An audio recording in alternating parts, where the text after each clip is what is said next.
Suman TV ప్రేక్షకులకు నమస్కారములు. నా పేరు వైద్యరత్న డాక్టర్ మొహమ్మద్ రఫీ, అనువంశిక వైద్యులము. మేము తాత ముత్తాతల నుంచి 450 సంవత్సరాల నుంచి మేము వైద్యాన్ని చేస్తూ మా తాత ముత్తాతలు చేస్తూ వస్తున్నారు. మేము అదే విధానాన్ని నల్లమల్ల అడవి ప్రాంతంలో వనమూలికలను సేకరించి ఎన్నో రకాలైన దీర్ఘకాలిక మందులను తయారు చేసి ఎంతోమందికి ఇచ్చాము. చాలామంది ఎంతోమంది నేను చెప్పిన వైద్య విధానాలను పాటించి మందులు తయారు చేసుకొని ఎంతోమంది అలా దీర్ఘకాలిక రోగాలను దూరం చేసుకున్నారు. ఈ కాలంలో ముఖ్యంగా ఎన్నో రకాలైన సమస్యలకు బాధపడడంలో ముఖ్యంగా మగవారు ఆడవారు ఎక్కువ సమస్యలకు గురవుతున్నది లైంగిక సమస్యలు. ఈ లైంగిక సమస్యలు మగవారిలో ఉన్నాయి, ఆడవారిలో ఉన్నాయి. మగవారిలో ఉండే లైంగిక సమస్యల విషయానికి వస్తే అంగం సరిగా స్తంభించకపోవడం, వీర్య స్ఖలనం తొందరగా కావడము, నిద్రలోనే స్వప్న స్ఖలనం జరగడము, ఇలాంటి లైంగిక సమస్యలతో బాధపడుతూ ఎన్నో రకాలైన మానసిక వ్యాధులకు గురవుతున్నారు. అదేవిధంగా స్త్రీలు కూడా జడత్వానికి గురై సంసార సుఖాలకు దూరం ఉంది. ఈ కారణాల చేత చాలామంది భార్యాభర్తలు విడిపోవడానికి దారితీస్తుంది. ఎంతోమంది డైవర్స్ వరకు వెళ్ళారు. నా కామెంట్స్లో చాలామంది లైంగిక సమస్యలు గురించి చెప్పమని కోరగా నేను ఈ వీడియో మీ అందరికీ అందిస్తున్నాను. నేను చెప్పే విధంగా మీరు మందులు తయారు చేసుకొని ఆ మందులు వాడుకోండి, మీకు ఖచ్చితంగా మీ సమస్యలు తీరిపోతాయి. లైంగిక సమస్యలు రావడానికి ముఖ్యమైన కారణం ఏంటంటే ఇప్పుడు మనం తినే ఆహార అలవాట్లు, వాతావరణ పరిస్థితులు, వాతావరణ కాలుష్యము, తర్వాత సరిగా సమయానికి నిద్రపోకపోవడము, సరైన సమయానికి భోజనం చేయకపోవడము, సరిగా అవగాహన లేకపోవడము, తిండి ఆహారము సరిగా తీసుకోకపోవడము, ఇలాంటి రకరకాల సమస్యలకు వీటన్నిటి కారణము సరిగా ఆహారము తీసుకోకపోవడము, సరైన టైంకి నిద్రపోకపోవడము, పని ఒత్తిడి, భారము, ఇలాంటి రకరకాల సమస్యలు తయారవుతున్నాయి. ఈ కారణం చేత చాలామందికి లైంగిక సమస్య చాలా పెద్ద సమస్య కూర్చున్నది.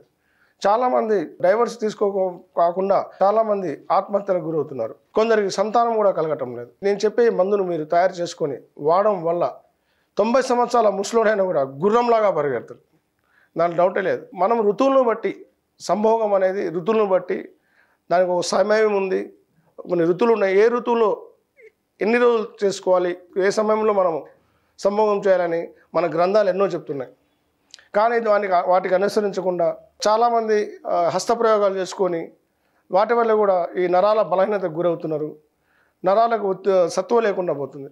చాలామంది ఆహారంలో ఆల్కహాల్ తీసుకోవడం వల్ల, మద్యపానం తీసుకోవడం వల్ల ఈ కారణాల చేత వాళ్ళకు నరాలు బలహీనత అయి సరిగా అంగస్తంభన జరగక అక్కడ వాళ్ళు చాలా విఫలమవుతున్నారు. దీనికి నేను ఒక మందు చెప్తాను. దాన్ని మీరు బాగా అందరూ చక్కగా గుర్తుంచుకొని చక్కగా పుస్తకంలో రాసుకొని, ఇవన్నీ పచారీ కొట్లో దొరికే వస్తువులే.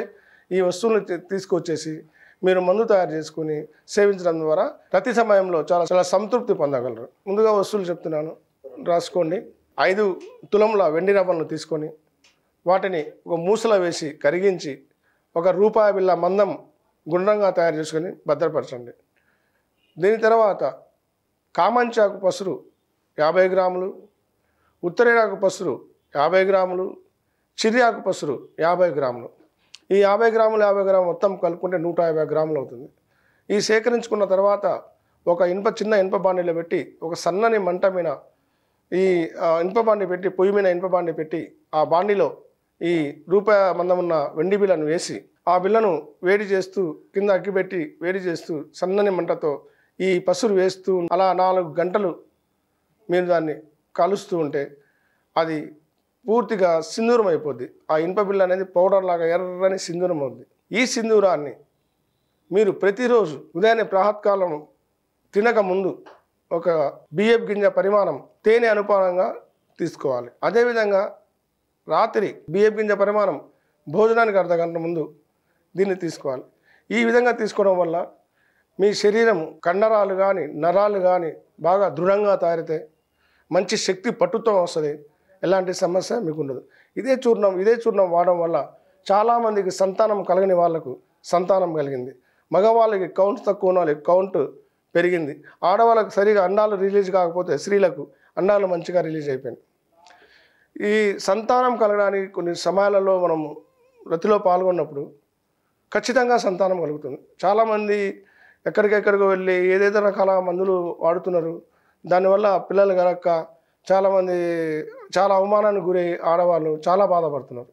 కాబట్టి నేను చెప్పి బాగా గుర్తుంచుకోండి. సమయం అనేది ఋతుస్రావం అయిన స్త్రీ బహిష్ట అయిన 15 రోజుల నుంచి 15, 16, 17 ఈ 3 రోజులలో స్త్రీ పురుషులు ఇద్దరు రతిలో పాల్గొంటే ఖచ్చితంగా మీకు సంతానం కలుగుతుంది. తర్వాత సంభోగం చేసుకునే సమయం చాలామంది ఇప్పుడు బయటికి వెళ్ళేసి ఉదయం నుంచి ఈవినింగ్ వరకు పని చేసుకొని కష్టపడి టెన్షన్లతో విశ్రాంతి లేకుండా ఇళ్ళకి వచ్చిన తర్వాత రాత్రిపూట అలసిపోయిన తర్వాత రతిలో పాల్గొంటారు? కాదు, అది కాదు సమయం.